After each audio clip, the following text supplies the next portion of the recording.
और इन दोनों लोगों को इस देश के लोग सामान्य रूप से बड़ा भारी अर्थशास्त्री बताते हैं।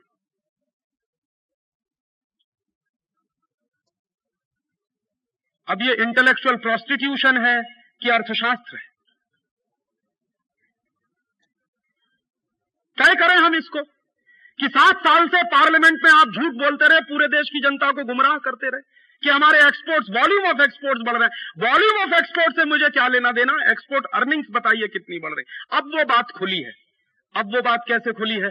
जब सरकार जाने को हुई है तो हमारे देश के फाइनेंस सेक्रेटरी ने एक दिन कहीं कुछ कह दिया होगा, किसी पत्रकार ने उनको खींचा होगा, ग्रिल किया होगा, तो उनके मुंह से निकल गया होगा, तो उन्होंने कह दिया कि एक्सपोर्ट अर्निंग्स में तो बहुत बुरी तरह से कमी आई है पिछले 7 साल में।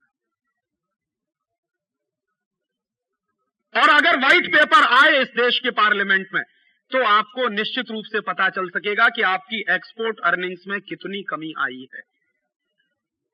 तो एक्सपोर्ट अर्निंग्स आपकी कम होती चली गई, इंपोर्ट्स बिल आपके बढ़ते चले गए। निश्चित रूप से क्या हुआ, ट्रेड डेफिसिट बढ़ गया। और 1991 में ग्लोबलाइजेशन के पहले जो ट्रेड डेफिसिट था इस देश में वो 2000 करोड़ का था। आज ट्रेड डेफिसिट भारत सरकार के आंकड़ों के अनुसार 20,000 करोड़ का हो गया। तो 20,000 करोड़ का ट्रेड डेफिसिट लेकर हम बैठे हुए हैं और ये रिकॉर्ड हुआ है। पिछले 50 साल में भारत की अर्थव्यवस्था में 20,000 करोड़ का ट्रेड डेफिसिट कभी नहीं हुआ जो अभी हुआ है इस समय। दूसरा क्या नुकसान हुआ कि आपके देश में विदेशी कंपनियों को ग्लोबलाइजेशन, लिबरलाइजेशन के नाम पर खुली छूट मिली। क्या कह के कहा गया कि अगर विदेशी कंपनी नहीं आएगी तो कंपटीशन कैसे होगा मार्केट में, और कंपटीशन नहीं होगा तो भारतीय कंज्यूमर को फायदा कैसे मिलेगा मार्केट में। तो विदेशी कंपनियों को खुली छूट देनी ही पड़ेगी ताकि डोमेस्टिक इंडस्ट्री कंपटीशन में आ सके। तो आप देखिए, जब ग्लोबलाइजेशन शुरू हुआ था, नया नया था, तो पेप्सी आया था, कोका कोला आया था और इस देश में उनको बुलाया गया था। उसी के साथ साथ एक इंडियन कॉम्पिटिटर भी था, पार्ले प्रोडक्ट्स। तो उसका थम्स अप था मार्केट में, उसका लिम्का था मार्केट में, कोका कोला था मार्केट में और लहर पेप्सी था मार्केट में। तो 2 बाहर से आई हुई कंपनियां थी और एक इंडियन कंपनी थी। और इंडियन कंपनी पार्ले प्रोडक्ट्स तो बहुत बड़ी है, इसके साथ साथ कैंपा भी था, चरणजीत सिंह वाला 777 जो बेचा करता था। और कैंपा के साथ साथ एक और था, गोल्ड स्पॉट। भले ही छोटी कंपनी थी लेकिन मार्केट में कॉम्पिटिटर के रूप में तो उनकी हैसियत थी ही। तो क्या हुआ कि नया नया जब ग्लोबलाइजेशन शुरू हुआ था तो ऐसा माना जाता है कि उस समय कॉम्पिटिशन नहीं था। कॉम्पिटिशन तो तब होगा जब मल्टीनेशनल को खुली छूट मिलेगी। तो उस समय क्या होता था, आप प्राइसिंग में पैरिटी करके देख लीजिए। हिंदुस्तान में जब पेप्सी नया नया बिकने के लिए आया, कोका कोला नया नया बिकने के लिए आया, तो उस समय पेप्सी की बोतल बिकती थी 3.25 रुपए की, 3 रुपए 25 पैसे की पूरे देश में। कोका कोला भी 3.25 रुपए का था और थम्स अप उस समय 3.5 रुपए का था। तो थम्स अप वाले को भी अपने दाम कुछ कम करने पड़े, उसने भी 3.25 रुपए का किया। तो पेप्सी 3.25 रुपए का, कोका कोला 3.25 रुपए का, गोल्ड स्पॉट भी 3.25 रुपए का, माने नॉर्मल 3 रुपए 25 पैसे से 3 रुपए 50 पैसे के रेंज में सभी बोतलें बिका करती थी इस देश में। फिर क्या हुआ, चूंकि विदेशी कंपनियों को खुली छूट है, उन्होंने मार्केट में इंडियन कंपनियों को टेक ओवर करना शुरू कर दिया, जैसे साउथ कोरिया में हुआ। साउथ कोरिया की बड़े बड़े पब्लिक सेक्टर और वहां के प्राइवेट सेक्टर की कंपनियों को जिस तरह से अमेरिकन कंपनियों ने टेक ओवर किया, वैसे ही भारत में भी शुरू हो गया। तो क्या हुआ, एक दिन हमको अखबार में खबर मिली कि पूरा का पूरा पार्ले प्रोडक्ट चला गया कोका कोला के कंट्रोल में। अब आप जरा इस बात पर ध्यान दीजिए कि पेप्सी और कोका कोला अगर इस देश में कंपटीशन करने के लिए आए थे तो उन्होंने पार्ले को टेक ओवर क्यों किया? अगर आप मानते हैं कि वो बहुत बड़े कॉम्पिटिटर हैं तो पहलवान बनकर कुश्ती लड़ते भारत के बाजार में आके, और पार्ले भी चलता, गोल्ड स्पॉट भी चलता, पेप्सी भी चलता, कोका कोला भी चलता, तभी तो मैं मानता कि कंपटीशन है। तो मेरे मन में अक्सर यह प्रश्न उठता है कि अगर वो कंपटीशन करने आए तो उन्होंने क्यों टेक ओवर किया पार्ले प्रोडक्ट को? और भारत सरकार अगर ये कहती है कि हम कंपटीशन चाहते हैं मार्केट में, तो भारत सरकार ने क्यों टेक ओवर होने दिया पार्ले प्रोडक्ट को? क्योंकि यह बात तो भारत सरकार भी जानती थी कि अगर पार्ले चला जाएगा तो उनके सामने कोई कॉम्पिटिटर नहीं रहेगा। गोल्ड स्पॉट की कोई औकात नहीं थी, कैंपा की कोई औकात नहीं थी, चरणजीत सिंह पहले ही सरेंडर कर चुके थे उनके सामने, और वो तो तैयार बैठे थे कि अगर पार्ले जाता है तो हम भी किसी ना किसी कंपनी के साथ कोई ना कोई जॉइंट वेंचर कर लेंगे। तो हुआ क्या, कंपटीशन के नाम पर मल्टीनेशनल की मार्केट में मोनोपोली एस्टेब्लिश हो, इसके लिए भारत सरकार ने खुली छूट दी और कोका कोला ने पार्ले को टेक ओवर कर लिया। पार्ले चला गया और मार्केट से धीरे धीरे जितने इंडियन कॉम्पिटिटर थे सब मार्केट से बाहर हो गए, या तो पेप्सी के कब्जे में चले गए या कोका कोला के कब्जे में चले गए। अब देखिए कितना कंपटीशन हो रहा है इस मार्केट में कि 3.25 रुपए में जो पेप्सी कोला बिकता था अब वो 10 रुपए में हम पी रहे हैं और कह रहे हैं कंपटीशन हो रहा है मार्केट में, और झक मार के पी रहे हैं। क्योंकि दो ही चॉइस है, या तो पेप्सी पीजिए या कोका कोला पीजिए, और दोनों ही चॉइस आप करेंगे पैसा अमेरिका ही जाने वाला है। आपके लिए दो ही तो चॉइस है इस समय मार्केट में। आप कहेंगे मैं सिट्रा पीऊंगा, तो सिट्रा के नीचे देख लीजिए लिखा हुआ क्या है, कंट्रोल्ड बाय कोका कोला। आपको लगता है मैंगो फ्रूटी पीऊंगा, तो मैंगो फ्रूटी के नीचे देख लीजिए क्या लिखा हुआ है। कोई भी बोतल मार्केट में सॉफ्ट ड्रिंक की चाहे जिस नाम से बिकती हो आप पी लीजिए, पैसा आपका अमेरिका ही जाने वाला है। और मैं पूछना यह चाहता हूं आप सबसे कि 3.25 रुपए में जब पेप्सी बिकता था तब ज्यादा कंपटीशन था, या अब 10 रुपए में बिक रहा है तब ज्यादा कंपटीशन? माने हमने ग्लोबलाइजेशन के नाम पर इंडियन मार्केट में मल्टीनेशनल को मोनोपोली बनाने की खुली छूट दी है। तो दूसरा बड़ा झूठ इस देश के लोगों से यह बोला गया है कि हम मल्टीनेशनल्स को बुला रहे हैं तो कंपटीशन होगा मार्केट में। आपने कंपटीशन के लिए नहीं बुलाया, आपने उनकी मोनोपोली एस्टेब्लिश करने के लिए मार्केट में बुलाया। ऐसे एक दूसरा उदाहरण आपको देना चाहता हूं कि ढेर सारी कॉस्मेटिक्स की अमेरिकन कंपनियां इंडियन मार्केट में आई हैं। उनमें सबसे बड़ी कंपनी है रेवलॉन, अमेरिका की सबसे बड़ी कॉस्मेटिक्स की कंपनी। उसको आपने मार्केट में खुली छूट दी है। तो क्या कंपटीशन था? जब रेवलॉन मार्केट में आया तो हिंदुस्तान लीवर भी था मार्केट में, जो आधा विदेशी आधा स्वदेशी मानता था। अब तो उनकी मेजॉरिटी इक्विटी हो गई है मार्केट में। और हमारे देश में जो सबसे बड़ा कॉम्पिटिटर था किसी मल्टीनेशनल के लिए वो था लैक्मे, टाटा घराने का। और लैक्मे का जो मार्केट का कंट्रोल था उसकी कल्पना हम कर नहीं सकते, क्योंकि अब तो चला गया। लैक्मे जो है एक जमाने में इंडियन कॉस्मेटिक्स के मार्केट में कम से कम 80% पे अपना अधिकार रखता था। तो मार्केट में आपने विदेशी कंपनियों को खुली छूट दी, झूठ ये बोला सारे देश के लोगों के साथ कि हम कंपटीशन करवाना चाहते हैं मार्केट में।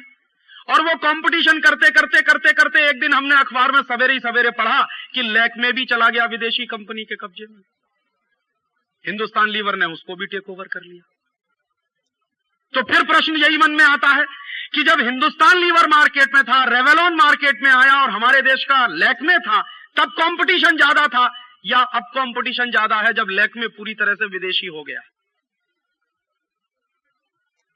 ठीक यही कोशिश हुई एशियन पेंट्स के साथ, वो कोशिश कामयाब नहीं हो पाई। आईसीआई कंपनी ने एशियन पेंट्स को टेक ओवर करने की पूरी कोशिश की, उसमें वो सफल नहीं हो पाए। एक भारतीय शेयर होल्डर के मन में थोड़ी राष्ट्रीयता पैदा हो गई, इसलिए उसने मना कर दिया कि नहीं बेचूंगा। ऐसे हालांकि कम लोग मिलते हैं इस देश में। तो वो कोशिश उनकी फेल हो गई। अदरवाइज तो इस देश की सबसे बड़ी प्राइवेट सेक्टर की सबसे बड़ी डोमेस्टिक कंपनी जो पेंट्स बनाती है, एशियन पेंट, वो चली गई होती आईसीआई के कंट्रोल में। तो कंपटीशन हो कहां रहा है? मार्केट में तो मोनोपोली होती चली जा रही है। हम देख रहे हैं, हमारी आंखों के सामने मोनोपोली हो रही है। कंपटीशन देने वाला पहले कभी टॉमको हुआ करता था मार्केट में, वो टॉमको चला गया हिंदुस्तान लीवर के पेट में। तो कंपटीशन देने वाले इस देश में जो 36 बड़े इंडस्ट्रियल एम्पायर थे, वो तो जा चुके हैं पिछले 7 साल में विदेशी कंपनियों के पेट में। तो कंपटीशन हुआ है कि मोनोपोली एस्टेब्लिश हुई है मार्केट में। और मैं आपको एक जानकारी के लिए कह दूं कि विदेशी कंपनियां, मल्टीनेशनल कंपनियां कभी भी कंपटीशन में विश्वास नहीं रखती, ये आप जान लीजिए। वो हमेशा कार्टेलाइजेशन में विश्वास रखते, वो कार्टेल्स बनाते। और ये जो चक्कर हमारे देश में चल रहा है कंपटीशन के नाम पर कंट्रोलिंग का, पूरी इकोनॉमी को, पूरे मार्केट में मोनोपोली का, ये चक्कर इस समय अमेरिका में भी चल रहा है और यूरोप में भी चल रहा है। अमेरिका की बड़ी बड़ी कंपनियां आपस में मर्ज कर रही हैं। IBM और ICL दोनों के मर्ज होने की तैयारी चल रही है इस समय। बोइंग और जनरल मोटर्स आपस में मर्ज करने को तैयार बैठे हैं। रथियन कॉरपोरेशन मर्ज करना चाहता है जनरल इलेक्ट्रिक के साथ। तो सारी के सारे अमेरिकन इकोनॉमी में हम देख रहे हैं कि सिवाय कार्टेलाइजेशन के कुछ हो नहीं रहा है। और वहां क्या हो रहा है, जो भी कंपनी मार्केट में कंपटीशन दे सकती है उसको या तो टेक ओवर कर लो या मार्केट से उसको आउट कर दो। आइदर कोऑप्ट और करप्ट, यही प्रिंसिपल है डेमोक्रेसी का। वही प्रिंसिपल मार्केट में है मल्टीनेशनल्स के माध्यम से, कि या तो इंडियन कंपनियों को टेक ओवर कर लो या उनको मार्केट से आउट कर दो किसी भी तरीके से। ये इनके इन प्रकार है। तो कंपटीशन हुआ कहां है मार्केट में पिछले 7 साल में। और फिर एक दूसरी बात और कहना चाहता हूं आपसे कि कंपटीशन किसका किसके बीच हो सकता है। कंपटीशन शब्द की डेफिनेशन है, अगर उसको समझने की हम कोशिश करें तो कोई 19-20 का पार्टनर हो तो उनमें कंपटीशन हुआ करता है। लेकिन ऐसा नहीं हो सकता कि एक तरफ बेन जॉनसन खड़ा है और दूसरी तरफ एक टांग वाला कोई नौजवान खड़ा है और आप कहो कि 100 मीटर स्प्रिंट दौड़ो। वहां कंपटीशन नहीं हुआ करता कभी भी। मैं कहना यह चाहता हूं कि एक तरफ तो दुनिया के 56, 60, 70, 75 देशों में व्यापार करने वाले मल्टीनेशनल्स हैं जिनका एक एक साल का टर्नओवर भारत सरकार के नेशनल बजट से कई कई गुना ज्यादा है। और दूसरी तरफ हमारे देश की स्मॉल स्केल इंडस्ट्रीज हैं जो 50,000 में, 1 लाख में, 10 लाख में, 1 करोड़ में, 2 करोड़ में काम करती हैं। तो 1 करोड़ 2 करोड़ में काम करने वाला आदमी 500 करोड़ वाले के साथ कंपटीशन करेगा कि उसके पेट में समा जाएगा? कैसे संभव है ये तो आप कंपटीशन शब्द का बेइज्जती कर रहे हैं कहकर कि हमारे स्मॉल स्केल को उनके साथ कंपटीशन करना चाहिए। वो तो कभी संभव नहीं हो सकता। हां, संभव हो सकता है हमारे देश के जो जायंट्स पब्लिक सेक्टर हैं वो कर सकते हैं कंपटीशन मल्टीनेशनल के साथ, उनमें ये ताकत है। और हमारे देश के जो बड़े पब्लिक सेक्टर मल्टीनेशनल से कंपटीशन करने की शक्ति रखते हैं, जिनकी ये क्षमता है, उन्हीं पब्लिक सेक्टर्स को जानबूझकर भारतीय बाजार से बर्बाद करने की चाल चली जा रही है। मैं आपको चैलेंज के साथ कहता हूं कि अमेरिका की एनरॉन कंपनी को अगर टक्कर दे सकता है तो BHEL दे सकता है। BHEL में यह कुवत है कि वो एनरॉन को टक्कर दे सके। और BHEL वालों का यह दावा है कि हमसे आप बिजली पैदा करवाओ तो ₹1.70 यूनिट में हम आपको देने को तैयार हैं। लेकिन BHEL का आप प्रपोजल नहीं लेंगे, एनरॉन का लेंगे, क्योंकि वो ₹4.5 यूनिट में बिजली देने वाला है आपको। और आप कहोगे कि BHEL कंपटीशन करे एनरॉन के साथ, वो कैसे संभव है? छोड़ दो ना मार्केट में। अगर आप ये विश्वास करते हो कि कंपटीशन होना चाहिए मार्केट में, तो आपने टेंडर्स इनवाइट क्यों नहीं किए हिंदुस्तान के पब्लिक सेक्टर से? क्यों आपने एनरॉन के साथ एग्रीमेंट होने दिया इस देश में? हो जाने देते, टेंडर्स इनवाइट होने देते, जिसका सबसे लोएस्ट बिड निकलता उसको प्रोजेक्ट मिलता। वो तो हुआ नहीं इस देश में। कंपटीशन हो कहां रहा है इस देश में? कंपटीशन के नाम पर आपके मार्केट में मोनोपोली स्थापित करने की कोशिश की जा रही है।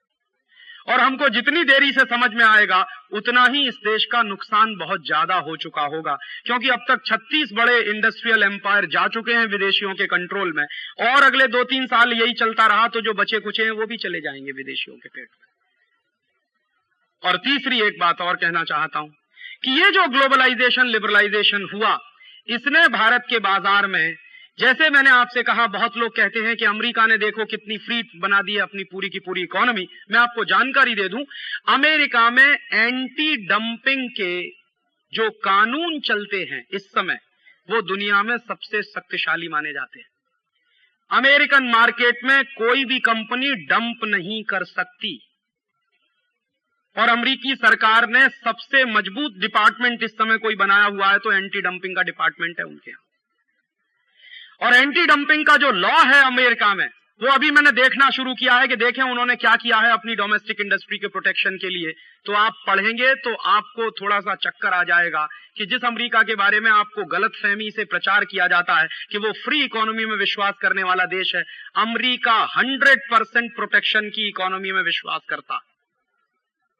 और उसका सबूत है कि उन्होंने अपने देश में एंटी डंपिंग का कानून जो कभी बनाया हुआ था उन्होंने 40 साल पहले उसको रिन्यू किया है और उसको इतना सख्त बना दिया है कि दुनिया के कोई भी देश का माल अमेरिकन मार्केट में डंप नहीं हो सकता।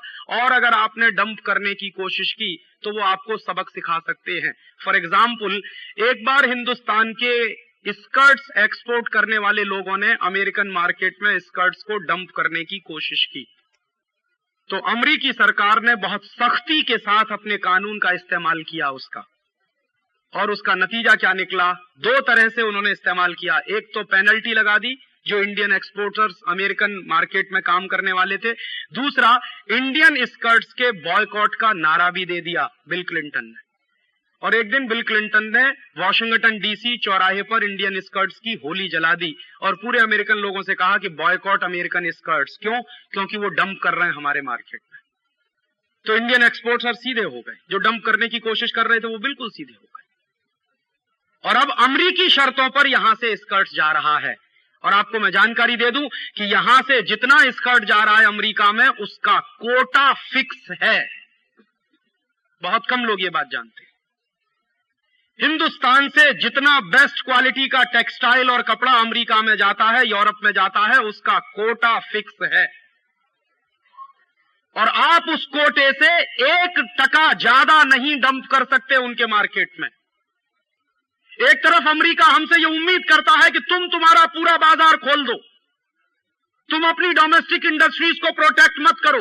दूसरी तरफ अमेरिका अपनी डोमेस्टिक इंडस्ट्रीज को प्रोटेक्ट करने के लिए कोटा सिस्टम आज भी चलाता है। और हमारे पास सबसे ज्यादा एक्सपोर्ट करने लायक है क्या? हमारे पास एक्सपोर्ट करने लायक सबसे ज्यादा अगर है तो या तो टेक्सटाइल है या हमारे पास कुछ प्राइमरी प्रोडक्ट्स हैं। दोनों ही स्थितियों में उन्होंने कोटा फिक्स कर रखा है, आप इससे ज्यादा कर नहीं सकते। और कैसे अमेरिकन इंडस्ट्रीज को प्रोटेक्ट किया है अमेरिकन गवर्नमेंट ने, उसकी समझ देखिए, सूझ देखिए कि भारत से कालीन निर्यात होता है, गलीचा, पता नहीं मराठी में उसको क्या कहते हैं मुझे मालूम, कारपेट। तो कारपेट हमारे देश से बेस्ट क्वालिटी का एक्सपोर्ट होता, अमेरिका में जाता, यूरोप में भी जाता। तो हमारे कारपेट ने जब वहां मार्केट बनाना शुरू किया तो अमेरिकन सरकार ने हल्ला मचाना शुरू किया कि इंडियन कारपेट बनाने में चाइल्ड लेबर लगता, इसलिए इसको बैन करो। तो चाइल्ड लेबर के नाम पर हमारे देश के कारपेट पर उन्होंने कोटा फिक्स कर दिया। और देखिए इनका दो मुहा चरित्र देखिए कि अमेरिका में अगर 14 साल का बच्चा फैक्ट्री में काम करता है और पढ़ाई करता है तो कहते हैं ये सेल्फ सफिशिएंट है, सेल्फ रिलायंट है।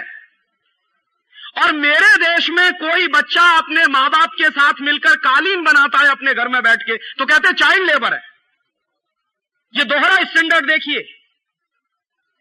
और आपको मैं जानकारी दे दूं, ILO की रिपोर्ट के अनुसार अमेरिकन इंडस्ट्रीज में इस समय लगभग 20 मिलियन बच्चे हैं जो काम कर रहे हैं, जिनकी उम्र 14 साल के आसपास है। कोई प्रश्न नहीं पूछता कि तुम्हारे यहां चाइल्ड लेबर है। वहां वो कहते हैं कि ये तो इकोनॉमिक सेल्फ डिपेंडेंट बच्चे हैं, सेल्फ सफिशिएंट है, सेल्फ रिलायंट है। देखो कितना काम करते हैं, अपने पेट का भी जुगाड़ करते हैं और पढ़ाई भी करते हैं। तो मेरे देश में जब कोई बच्चा करने की कोशिश करता तो कहते चाइल्ड लेबर है।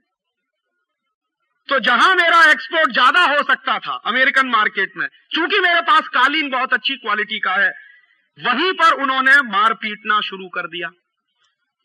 और फिर क्या कहना शुरू कर दिया कि इंटरनेशनल लेबर स्टैंडर्ड के अनुसार आपके यहां मजदूरी कम दी जाती है। तो आप जरा एक छोटी सी बात समझने की कोशिश करिए। दुनिया में कोई भी इंडस्ट्री जब चलती है तो उस इंडस्ट्री को चलाने के लिए जो सबसे महत्वपूर्ण चीजें होती हैं उनमें एक तो कैपिटल होता है, दूसरा लेबर होता है, तीसरा मैनेजमेंट होता है, चौथा रॉ मटेरियल्स होते हैं, रिसोर्सेज होते हैं, और पांचवा होती है विल पावर, माने संकल्प शक्ति। तो किसी देश के पास कैपिटल ज्यादा है, किसी देश के पास नेचुरल रिसोर्सेज ज्यादा है, किसी देश के पास लेबर ज्यादा है, किसी देश के पास अपनी विल पावर ज्यादा, वगैरह वगैरह। तो ये तो पैरामीटर्स है ना किसी भी इंडस्ट्री को चलाने वाले। तो अमेरिका हमसे यह उम्मीद करता है कि आप अमेरिकन पूंजी के लिए भारत के बाजार को खुला छोड़ दीजिए। तो इसके पलट के मैं कहना चाहता हूं कि अमेरिका के पास चूंकि कैपिटल सरप्लस है तो मेरे पास लेबर सरप्लस है, तो अमेरिका अपना दरवाजा खोले मेरे लेबर्स को जाने के लिए, तभी तो ग्लोबलाइजेशन होगा। अदरवाइज ग्लोबलाइजेशन होने वाला कैसे है? अमेरिका की पूंजी मेरे बाजार में अगर बिना किसी बाधा के आना चाहती है तो अमेरिका के बाजार में मेरे लेबर को बिना किसी बाधा के घुसने का लाइसेंस दे दो, तो मैं मानता हूं कि तुम ग्लोबलाइजेशन की चाहत हो। अदरवाइज ये कैसे संभव हो सकता है कि अमेरिका की पूंजी मेरे मार्केट में घुसती चली जाए और मेरे लेबर्स अगर अमेरिका में जाना शुरू करें तो उन पे इमिग्रेशन की पाबंदियां लगाना शुरू किया जाए? ये कैसे संभव हो सकता है? और मैं इस बात में अपने आप को नीचा नहीं मानता। अमेरिका के पास कैपिटल सरप्लस है, मेरे पास स्किल्ड लेबर का सरप्लस है। जितना ज्यादा स्किल्ड लेबर दुनिया में चाइना के पास है, उसके बाद दूसरा नंबर हमारा है। तो जिसके पास जो चीज सरप्लस है उसी का तो एक्सपोर्ट कर सकता है। तो अमेरिका के पास कैपिटल का सरप्लस है, मेरे पास लेबर का सरप्लस है, दोनों एक्सचेंज करें तब तो हम मानेंगे कि लिबरलाइजेशन है, ग्लोबलाइजेशन है। और आपकी जानकारी के लिए बता दूं कि अमेरिका ने अपने इमिग्रेशन के कानून बदलना शुरू कर दिया है, यूरोप ने भी शुरू कर दिया है। फ्रांस जैसे देशों में तो यह डिमांड शुरू हो गई है कि इंडियंस को बाहर निकालो। फ्रांस में एक बड़ा भारी नेता है जिसका नाम है जियो मारिया लापें। जियो मारिया लापें प्रेसिडेंट का कैंडिडेट है इस बार, और वो कुछ वोटों से हारा। अगर वो जीत गया होता इस बार फ्रांस के इलेक्शन में तो मार मार के इंडियंस को उसने बाहर निकाल दिया होता, जियो मारिया लापें ने। उसकी पूरी पॉलिटिक्स इसी पे चलती है कि फ्रांस को बर्बाद कर दिया एशियन लोगों ने, इंडियंस लोगों ने, क्योंकि सस्ते दाम पर वहां मजदूरी करने को तैयार हो जाते हैं। तो यहां के लोग चूंकि सस्ते दाम पर वहां मजदूरी करने को तैयार हो जाते हैं, इसलिए उनके मार्केट में उनकी जॉब अपॉर्चुनिटीज कम होती चली जाती है। तो वो एशियंस के खिलाफ है, इंडियंस के खिलाफ है। वो तो अच्छा हुआ जीत नहीं पाया, नहीं तो फ्रांस में तो लाखों इंडियंस को बाहर निकलवा दिया होता। और इसके उल्टा हो गया, न्यूजीलैंड में पिछले 7 वर्षों में 1.5 लाख इंडियंस को बाहर कर दिया गया। कहां ग्लोबलाइजेशन हो रहा है? वो तो अपने डोमेस्टिक प्रोटेक्शन के काम कर रहे हैं। ये हम बेवकूफ हैं जो समझ नहीं पा रहे हैं। वो अपनी डोमेस्टिक इंडस्ट्रीज को प्रोटेक्ट करने के लिए बराबर कानून बदलते चले जा रहे हैं, हमको समझ में नहीं आ रहा। और आपको एक ताजा जानकारी दे दूं, हो सकता है आपको आश्चर्य हो जाए, मुझे भी आश्चर्य हुआ। अभी 15-17 दिन पहले मुझे पता चला अमेरिकन पार्लियामेंट ने अपनी डोमेस्टिक इंडस्ट्रीज को प्रोटेक्ट करने के लिए अमेरिकन पार्लियामेंट से एक कानून पारित करवा दिया है। उसका नाम है बाय अमेरिकन एक्ट। और मेरे एक दोस्त ने मुझको बताया कि मैंने तो उससे कहा कि बिना देरी किए हुए उस कानून की कॉपी मुझे चाहिए, मैं देखना चाहता हूं कि किया क्या है उन्होंने। और वो कानून की कॉपी मेरे पास आ गई है। और वो कानून पिछले 3 महीने से वहां डिस्कशन में था पार्लियामेंट में, अभी पारित हो गया। तो उस कानून को मैं आजकल पढ़ रहा हूं तो कितनी चतुराई के साथ अमेरिका ने अपनी डोमेस्टिक इंडस्ट्रीज के प्रोटेक्शन की व्यवस्था की है। एक भी इंडस्ट्री अमेरिका ने ऐसी नहीं छोड़ी जो उस कानून की परिधि के बाहर हो। और उस कानून की प्रस्तावना में सबसे पहला वाक्य बहुत स्पष्ट कह दिया है कि चूंकि यह कानून अमेरिकन पार्लियामेंट से पारित हुआ है और अमेरिकन पार्लियामेंट सॉवरेन है, इसलिए कोई भी इंटरनेशनल लॉ इस कानून को बदलवा नहीं सकेगा। बात खत्म हो गई, किस्सा ही खत्म कर दिया उन्होंने। माने कभी हमारे जैसे देश WTO में जाएं, गेट में जाएं, उनकी शिकायत करें और शिकायत के आधार पर अमेरिकन डोमेस्टिक लॉज को बदलवाने की कोशिश करें, तो उन्होंने बिल्कुल स्पष्ट लिखवा दिया कि हमारी पार्लियामेंट सॉवरेन है और इस पार्लियामेंट का पारित किया हुआ यह कानून है, इसलिए इसको कोई नहीं बदलवा सकता। और अपनी डोमेस्टिक इंडस्ट्रीज को प्रोटेक्ट करने की इतनी सुंदर व्यवस्था उन्होंने की है। तो मैं प्रश्न ये पूछना चाहता हूं कि अगर अमेरिकन पार्लियामेंट में बाय अमेरिकन एक्ट पारित हो सकता है तो इंडियन पार्लियामेंट में बाय इंडियन एक्ट क्यों नहीं पारित हो सकता?